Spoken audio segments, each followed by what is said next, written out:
Now I'm about to talk about something a little different, specifically the kind of indie scene, more exactly the short claymation scene, specifically Tekano's channel.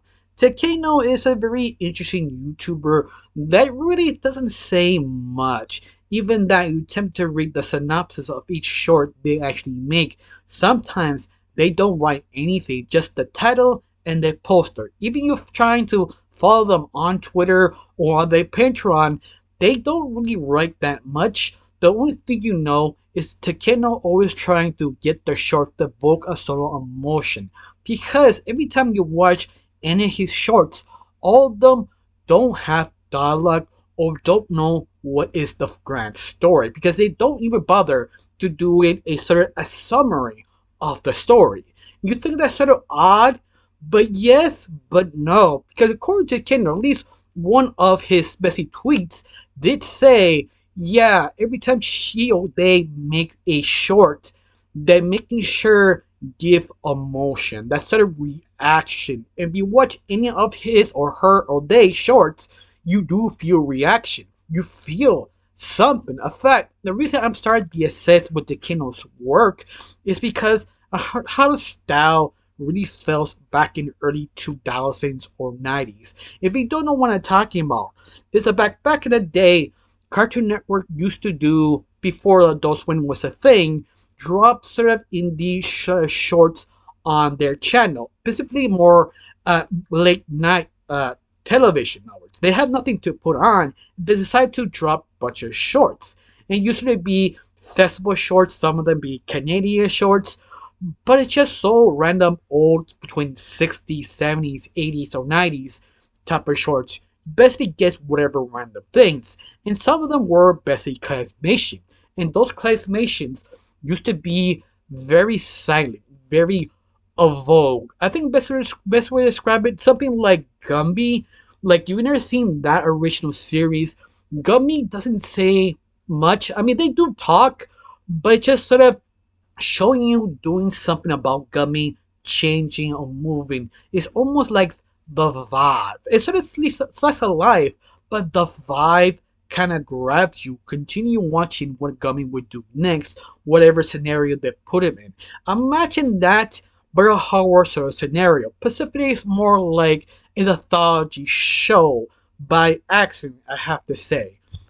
And this is what the Kindle trying to do of the shorts, because every single short, Pacific, the last one he made, the Midnight Vampire, you don't know much about the character, who she is, why she a vampire, what she woke up, choose this specific person to eventually eat, and something else completely happens on a left turn. Like, you're not sure what you're watching till you finish the whole thing. And it's sort of unpredictable things because the very end there is no dialogue, no explanation. You just follow the character, and that is very impressive because you don't know what you get into the very end. Only if you're a fan of Takeno, you know it's all about sort of horror claymation. Of course, even I started to breaking down of one of his shorts and multiple shorts I'm about to talk about. My name is Rachel. I like to talk about animation. Not just animation, I just do reviews, first impressions, cartoon theories, and sometimes, if I have some spare time, cartoon breaking news. Of course, you like how it's going, you like to help my channel, pull like, comment, and subscribe. That's it, the only thing you need to do. If not, that's cool. If you do, thank you, because of you, I'm getting close to my main goal of 2,000 subscribers. And yes, I am getting close. Every single day, be people who put like, comment, and share. Thank you for helping. If not, that's cool. Now let's get started of the indie sort of channel projects they do on Kindle called the Midnight Vampire and also other little shorts. Now let's get started. Just be sure this is not probably not the only short you may be heard of. I think the most recognizable and the most infamous short that the kiddo actually did is basically Chainsaw Bunny. That is basically two men in a bar. Then something crazy happened. This sort of fake human almost attempted to kill them, and the two girls basically go one on one of this sort of alien human hybrid. And that's all I would say because it gets really dark and bloody. In fact, there's another one called Girl X that is sort of, it's very similar like the last one I mentioned, but all about her kind of being interrupted by an alien that she doesn't know. Is she friendly or foe? And you realize, oh no, he's friendly, but he bring a friend who is not, and things shit the wall. And it gets crazier and violent. On top of all this, this too is probably the most infamous one, the new one called the Midnight Vampire.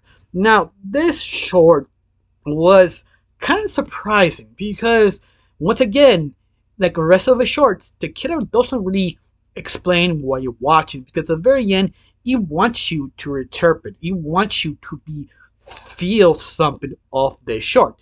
Being known, this is just 7 minutes. Yeah, I think this is the longest one of all the shorts he makes. Basically, this vampire wakes up, goes to a club, pick up something, but once again, you don't know what's going on because at the very beginning, that doesn't tell you she is a vampire. It give you hints like coming out of a sort of cat stick, but once more, we don't know why. In fact, at certain points when she goes in her room and this man locks it, I mean, it really makes that sound to give you an idea she is trouble.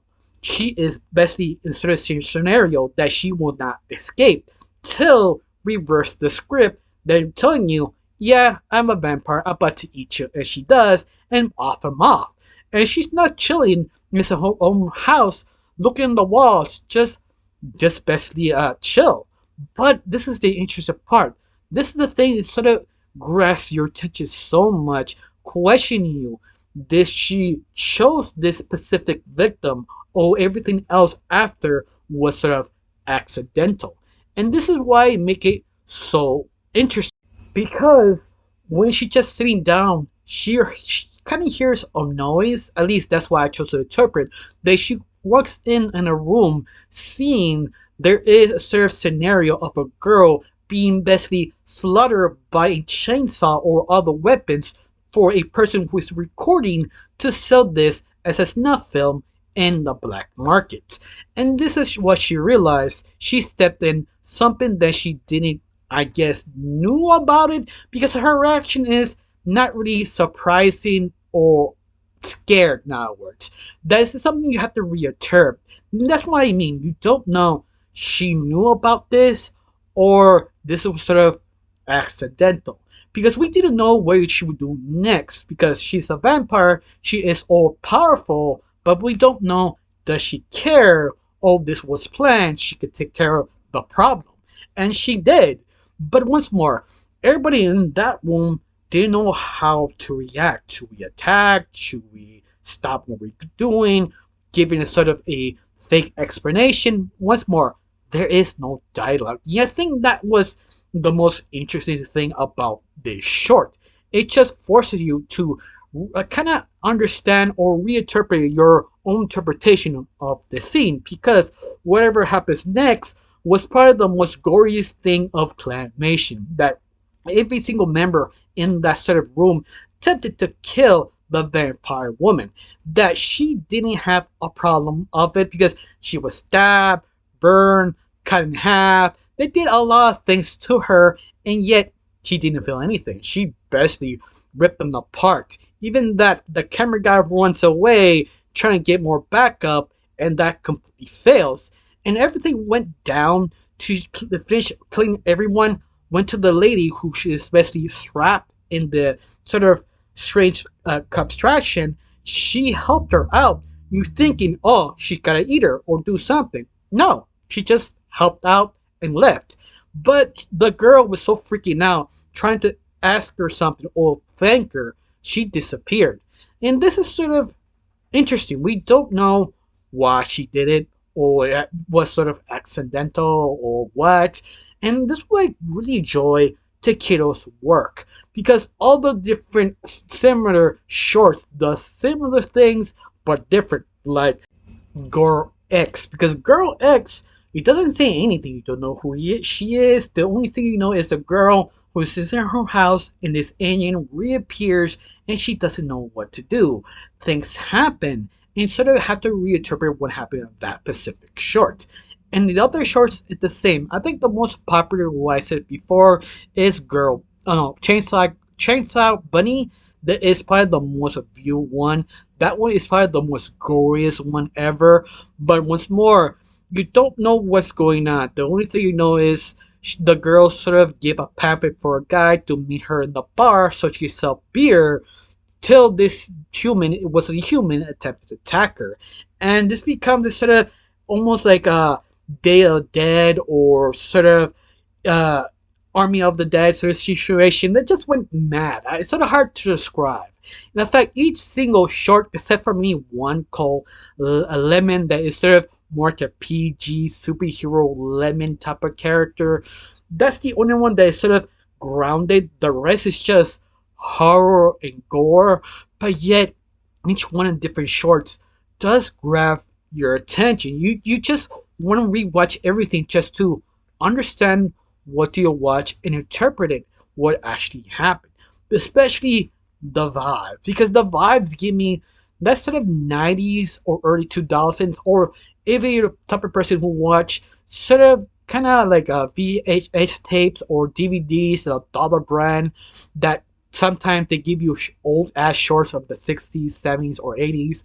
Some of them really feel something for that specific type rate. I feel this was sort of on purpose because every single short feels like from the 70s or 80s because they have no dialogue. You just hear the noise of the person walking, breathing, or whatever equipment they have in their hands, and that's it. It's just the ambience of everything else, what's going on. It's just so in, uh, captivating. That's the best word to describe it. Because you just don't know what's about to happen. Because really you don't know. Because you don't know what's going on next or what's about to happen. Because you can interpret something at the very beginning. Oh, this girl is about to survive because of this. And they flipped it. And this was so great about it. And it's so ambiance. You can't predict what will happen. And that's what makes it so kind of fascinating. In fact, you never heard of Takedo's work before, or you heard of the Midnight Vampire, Chainsaw Bunny, Lemon, Girl X. I mean, this is part of the most popular videos the Takedo actually made. It's just sort of kind of interesting because Takedo doesn't say nothing, doesn't write, tweet, or anything on their Patreon. Just let the work speak for itself. It actually works so well because you just want to know why, how, who is the story? Why are you not giving your synopsis of your short? It's just so crazy that this YouTuber was super successful without giving any subtext. Just watch the videos. You'll be surprised. But be fair, this YouTuber been almost the very beginning of YouTube, so I can see why he get popular, why his work was so well known, at least in the claymation sort of community. Of course, claymation is still animation, just as that, in other words, animation is sort of like a bread up term. It falls into the claymation, puppetry, CGI, but once more, it just sort of grabs your attention. Now, I really got nothing else to say, just one thing. Thank you for watching. Don't forget to subscribe and have a wonderful day. Bye.